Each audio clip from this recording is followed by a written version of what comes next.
பாரத் சேவா கேந்திர அமைப்பின் சார்பாக 2026ஆம் ஆண்டிற்கான உலக சாதனையாளர்கள் விருது வழங்கும் விழா கோவையில் நடைபெற்றது. இந்த நிகழ்ச்சியில் கோவையைச் சேர்ந்த வழக்கறிஞரும் சமூக ஆர்வலருமான புஷ்பானந்தத்திற்கு விருதுகள் வழங்கப்பட்டது. பாரத் சேவா கேந்திர அமைப்பின் சார்பாக 2026ஆம் ஆண்டிற்கான உலக சாதனையாளர்கள் விருது வழங்கும் விழா கோவையில் நடைபெற்றது.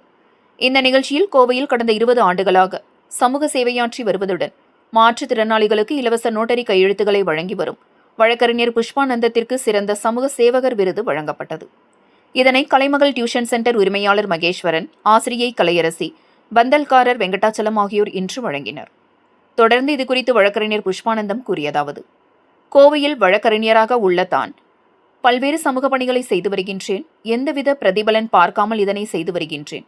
குறிப்பாக முதியோர் மற்றும் மாற்றுத்திறனாளிகளுக்கு அரசால் கிடைக்கப்படும் அனைத்து உதவிகளையும் பெற்றுத்தர அதற்கான ஏற்பாடுகளை செய்து வருகின்றேன். மேலும் பசுமையை காக்க மரக்கன்றுகள் நடுதல், அவற்றை பராமரித்தல் உள்ளிட்ட பல்வேறு பணிகளையும், கோடை காலங்களில் நீர்மோர் பந்தல் அமைத்து பொதுமக்களுக்கு இலவச நீர்மோர் வழங்குவது, மாற்றுத்திறனாளிகளுக்கு நோட்டரி கையெழுத்துக்களை இலவசமாக போடுவது என பல்வேறு சமூக பணிகளை செய்து வருகின்றேன். இதனை பாராட்டும் விதமாக இந்த விருது தனக்கு கிடைத்துள்ளதாக நான் கருதுகிறேன் என்றார்.